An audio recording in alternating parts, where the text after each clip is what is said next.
অস্তিত্বহীন এক জীৱন। বহু ৰাতি হ'ল, নিশাৰ আকাশখন গধুৰ হৈ আহিছে। টোপনিয়ে অহা নাই।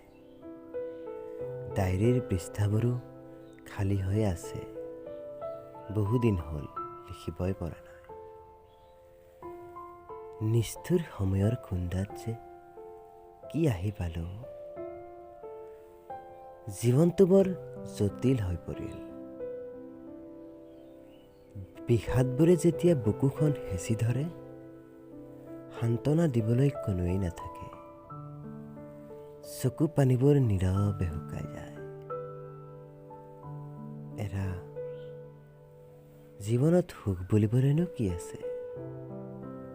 সময়ৰ সৈতে হাৰ মানি নিশাৰ এন্ধাৰত চকুলোতো কি এবুকু বিষাদ লৈ জীয়াই আছো।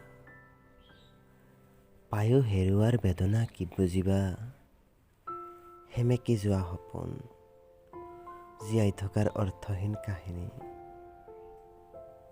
এৰা, মোৰ হৃদয়খন কেতিয়াবা জুমি চাবা। হৃদয়ৰ কৰুণ আৰ্তনাদবোৰ শুনিবা। তেতিয়াহে দেখিবা মোৰ জীৱনৰ অস্তিত্ব।